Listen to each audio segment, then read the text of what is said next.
Mon invité ce soir est un responsable politique. Il est adjoint au logement à la mairie de Paris, militant, communiste. Vous avez l'habitude de l'entendre, de le voir sur les plateaux de télévision évoquer les sujets dans l'actualité. Mais ce soir, c'est pour son livre que je reçois Yann Brossard. Bonsoir. Bonsoir. Et bienvenue à vous. Ce livre, ce récit que je présente, L'espion et l'enfant, publié chez Flammarion. On va plonger, Yann Brossard, dans cette incroyable histoire familiale qui est la vôtre. Mais d'abord, j'imagine que l'idée de raconter cela, de vous raconter aussi, a mûri longtemps. Et maintenant, il y a ce livre. Est-ce qu'il y a eu un déclic pour le faire?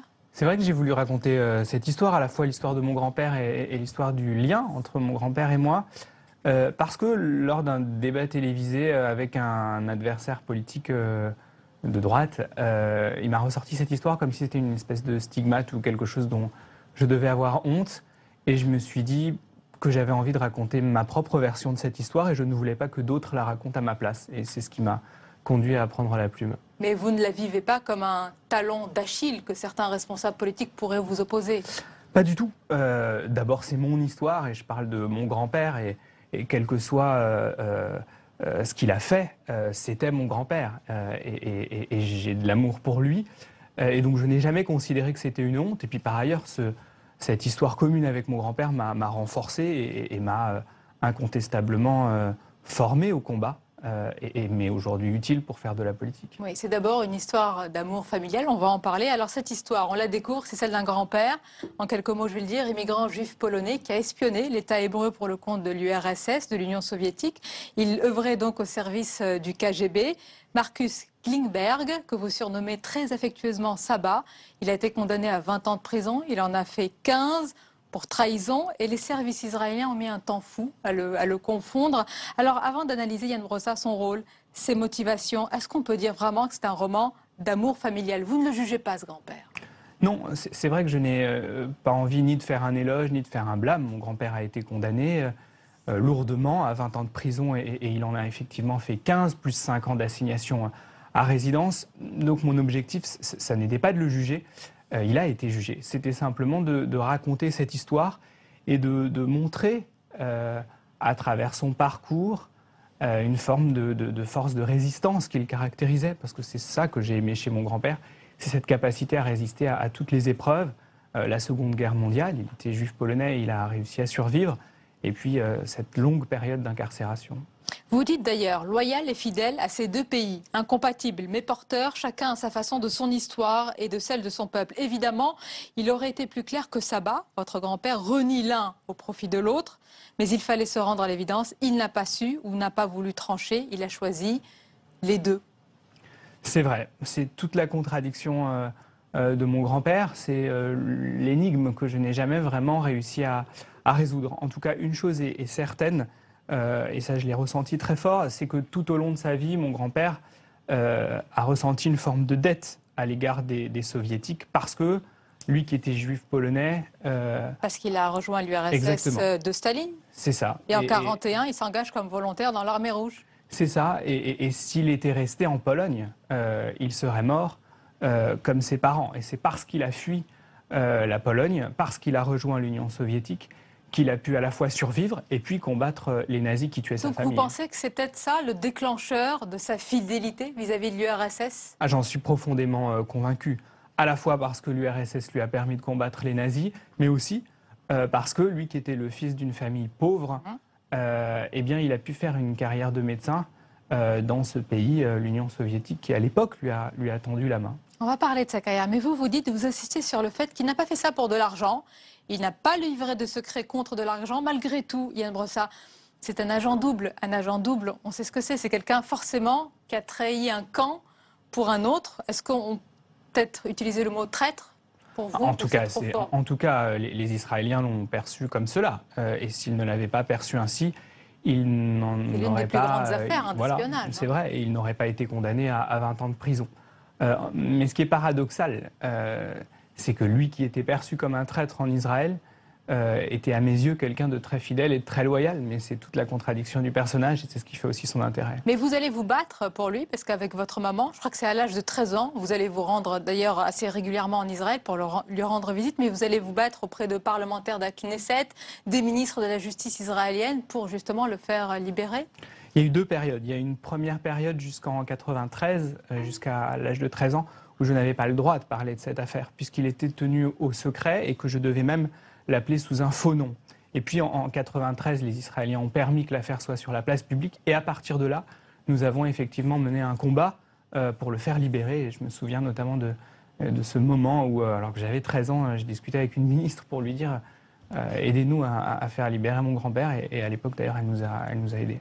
Et avant vos 13 ans, quand vous aviez 6-7 ans, c'est à ce moment-là qu'il fallait mentir, ne rien dire aux copains de classe, à personne d'ailleurs. C'est vrai, je n'avais pas le droit d'en parler. Et quand j'allais lui rendre visite, j'avais une trouille bleue qui était de me tromper et de dire son vrai nom. Vous l'avez fait une fois, vous vous êtes trompé, non? Et je l'ai fait, et également une fois, j'en ai parlé en classe, et j'avais très peur qu'on me prive de mon droit de visite, parce que ma mère, qui elle en avait parlé, a été, elle, privée de son droit de visite et n'a pas pu voir son père pendant plusieurs années, et je n'avais pas envie d'être soumis au même sort.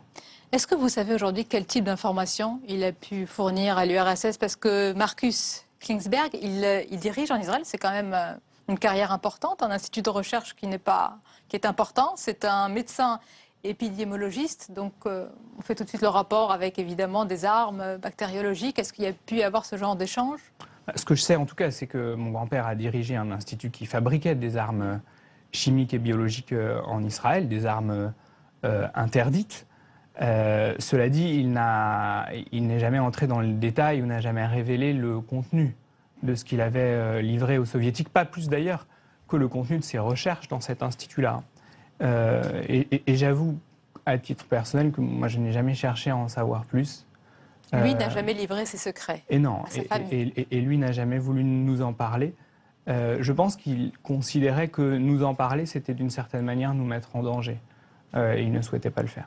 Il y a cette volonté de sa part, évidemment, de vous épargner, de vous protéger, mais est-ce qu'il n'y a pas cette même réaction que vous avez? C'est-à-dire qu'on a l'impression, tout au long de votre livre, qu'à chaque fois que vous entrouvrez la porte pour savoir ce qui se passe, pas très envie de l'ouvrir complètement, vous n'avez pas envie finalement de voir à nu ce grand-père que vous admirez, que vous aimez. C'est vrai. Il y a sans doute cette part de déni chez moi, sans doute parce que si j'ai quelque chose à reprocher à mon grand-père, ce n'est pas tant d'avoir espionné, mais plutôt d'avoir travaillé si longtemps sur ces armes, dont le moins qu'on puisse dire, c'est que ce ne sont pas de belles armes.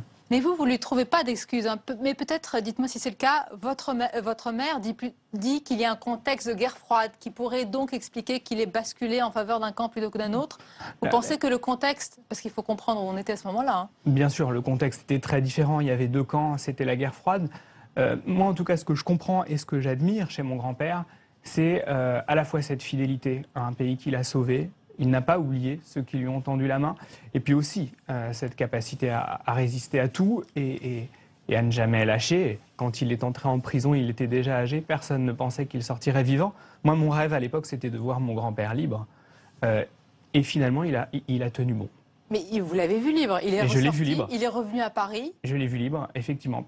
Personne ne croyait d'ailleurs qu'il allait tenir aussi longtemps.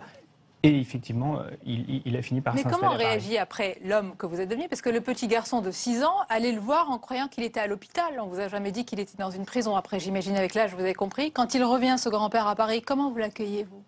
J'étais heureux, parce que c'était l'accomplissement d'un combat que j'avais mené et dont je ne savais pas qu'un jour il aboutirait. Et il a abouti. Il y a une grande héroïne dans ce livre. Oui, c'est ma grand-mère. C'est peut-être même la véritable héroïne. Oui, sans doute. Ma grand-mère a un parcours un peu différent, puisque elle, pour le coup, elle a vécu elle était juive polonaise aussi, mais elle a vécu la guerre en Pologne. Elle a fui le ghetto. Et c'est vrai que c'est une figure que j'ai beaucoup admirée, qui est morte bien avant mon grand-père, mais qui, elle aussi, m'a beaucoup marqué. Qui a emporté aussi des secrets avec elle, sûrement. Tout à fait, puisqu'elle a espionné également, mais elle n'a jamais avoué, et du coup, elle n'a pas été incarcérée. Comment cette histoire vous a façonné? Comment a-t-elle influencé l'engagement politique que vous avez aujourd'hui, qu'on connaît? Vous êtes un militant communiste. Est-ce qu'on peut y voir des germes? Bien sûr, ça m'a d'abord formé au combat, parce que je me suis battu pour la libération de mon grand-père. Mais je dirais qu'au-delà de ça, mon grand-père ne m'a pas appris le communisme comme on apprend à Bréviaire, pas du tout. En revanche, ce qui est sûr, c'est que le fait d'avoir moi-même subi une forme d'humiliation, de mépris social quand j'allais le visiter dans des conditions difficiles, tout ça m'a ouvert, je pense, à la souffrance des autres. Et m'a rendu la souffrance insupportable. Et je pense qu'en cela, ça m'a peut-être rendu communiste et contribué au parcours qui est le mien aujourd'hui. Oui, alors justement, qu'est-ce qu'il incarne pour vous, le communisme, aujourd'hui? Parce qu'on le sent bien à travers ce récit que vous êtes pétri de valeurs, de combats contre l'inégalité, ce que vous faites d'ailleurs à la mairie de Paris pour les hébergements d'urgence. Qu'est-ce qu'il représente encore, le communisme, aujourd'hui? Ce qui est sûr, c'est que à la fois je partage les valeurs de mes grands-parents, la justice, l'égalité. Dans le même temps, mon communisme n'est évidemment pas le leur. Et je ne suis en rien nostalgique de l'Union soviétique ou des pays de l'Est. Le communisme, il faut le réinventer. Mais ce que je vois partout dans le monde, c'est aussi cette quête de justice et d'égalité-là. Quand je vois ce qui se passe en Europe, Podemos par exemple, même ce qui se passe aux États-Unis avec Bernie Sanders, tout ça montre qu'il y a une soif de justice. Et c'est ça qui, à mes yeux, incarne l'avenir. Dès que vous finissez, je crois, Yann Brosse, à Normal Sup, c'était en 2002, c'est ça? Vous avez déjà choisi votre voie? Vous savez ce que vous voulez faire? Pas tout à fait, parce qu'à l'époque, je voulais être journaliste.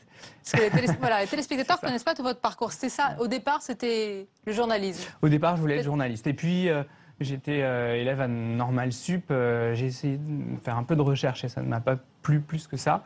J'ai passé donc mon agrég de lettres et après, j'ai enseigné plusieurs années à Sarcelles, en banlieue parisienne. C'était de belles années d'ailleurs. J'avais envie d'être utile et en enseignant, puis en faisant de la politique, j'estime que c'est un moyen d'être utile. Je vous avoue que quand on referme ce livre qui est vraiment passionnant, je conseille aux téléspectateurs, on vous regarde différemment, j'allais dire, parce qu'on voit toute l'histoire familiale, tout ce que vous portez en vous.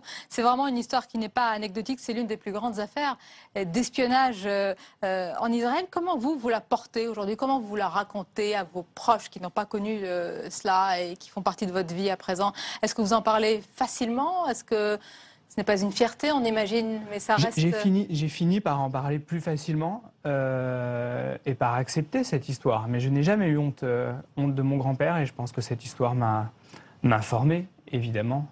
Et aujourd'hui, je l'assume tout à fait. Est-ce que ça pourrait être la suite pour un livre?